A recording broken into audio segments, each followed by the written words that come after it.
Hello friends, இன்னைக்கு நம்ம பார்க்க போகிற வீடியோ என்ன அப்படின்னா, ரெனால்ட் ட்ரைபர் வண்டியில் வந்து பிரேக் லைட்டாக கம்மியாக இருக்குது அப்படின்னு சொல்லி கஸ்டமர் சொல்லியிருந்தார் ஒரு கம்ப்ளைண்ட்டு. செகண்ட் திங் வந்து இது கிளச்சு மாற்றுறதுக்காக வந்திருக்கு. இது மேனுவல் டிரான்ஸ்மிஷன் வண்டி இது.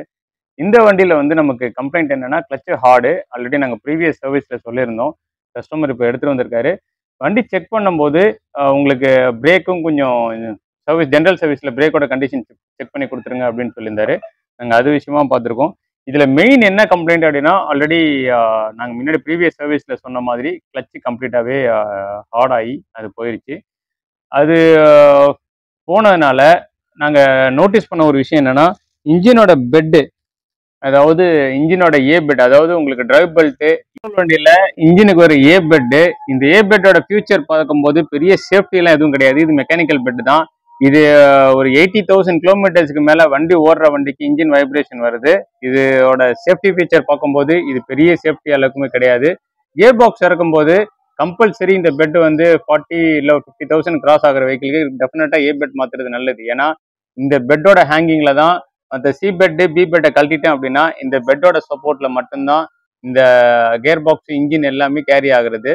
இதை நம்ம லோட் பண்ணிட்டு இந்த சேஃப்டியில நம்ம இந்த வீக்கா இருக்கிற பெட்ல நம்பி நம்ம விட்டோம் அப்படின்னா இது வந்து இப்படியே வந்து கழட்டிட்டு இன்ஜின் கீழே இறங்கிறதுக்கு நிறைய வாய்ப்பு இருக்கு. அதனால வந்து ஒரு 80,000 கிலோமீட்டர்ஸ்க்கு மேல ஓடுற வண்டிக்கு இன்ஜினோட ஏ பெட் மாத்துறது கம்பல்சரி முக்கியமானது.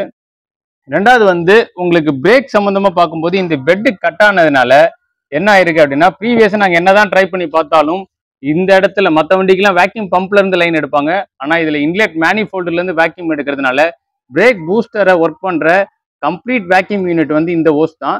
ஆக்சுவலா இது வந்து அந்த பெட்டு கட் ஆகி ஷேக் ஆனதுல இந்த இடம் கிராக் ஆயிருச்சு. பிரேக்கும் கம்மியாக தான் இருந்தது. நாங்கள் என்ன ஆல்டர் பண்ணி பார்த்தாலும் உங்களுக்கு இது வந்து ஒர்க் அவுட் ஆகலை. நாங்கள் ஒரு பித்தில் ஸ்லீவ் இறக்கி பார்த்து வேக்யூம் டியூப் ட்ரை பண்ணோம்.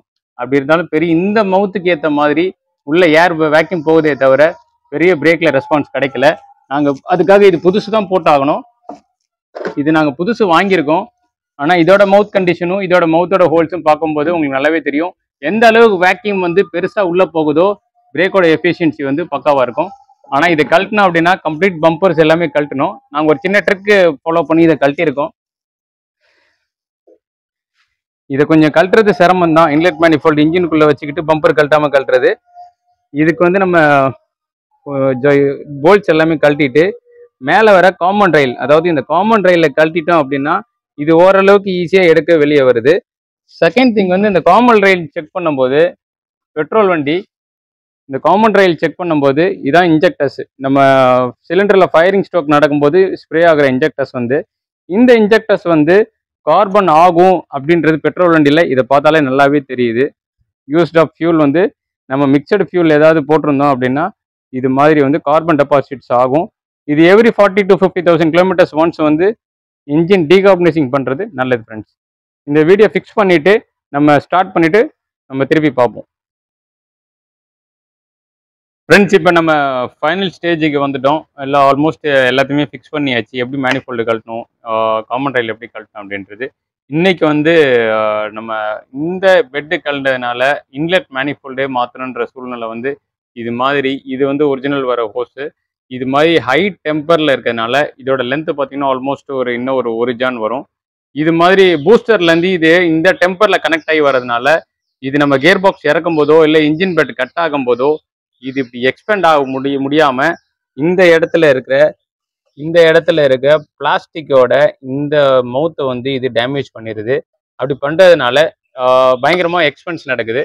ஃபஸ்ட்டு நம்ம இது பெட்ஸ் வீக்காக இருக்கிற வண்டிக்கு நம்ம எமர்ஜென்சியாக கழட்டியே ஆகணும் அப்படின்னா பூஸ்டரில் இருக்கிற இந்த வேக்யூம் லைனை இதை ப்ரெஸ் பண்ணி இந்த ரெட் கலரை 2 சைடில் ப்ரெஸ் பண்ணால் இது ரிமூவ் ஆயிரும். இதை கழட்டி விட்டுட்டு பண்ணோம் அப்படின்னா இது மாதிரி ஒரு பிரச்சனை நடக்காது. செகண்ட் திங், இது ஆல்மோஸ்ட் திருப்பியும் பிரச்சனை பண்ணுன்றதுனால நாங்கள் மாற்றுறது வந்து ஃப்ளெக்சிபிள் ஓஸ், அதாவது ஃப்ளெக்சிபிள் ஹை டெம்பர் ஓஸை இப்படி நாங்கள் கனெக்ட் பண்ணிவிட்டு இதுக்கு மேலே ஒரு கிளிப்பு போட்டுடுறோம். எக்ஸஸாகவே லைன் கொடுத்துருக்கோம். ஃப்யூச்சரில் யாரும் கழட்டுற மாதிரி இருந்தாலோ உங்களுக்கு இது மாதிரி ஃப்ளெக்சிபிள் ரப்பர் இருக்கனால இது மாதிரி இது அடிக்கடி மாற்ற வேண்டிய அவசியம் இருக்காது ஃப்ரெண்ட்ஸ். தேங்க்யூ.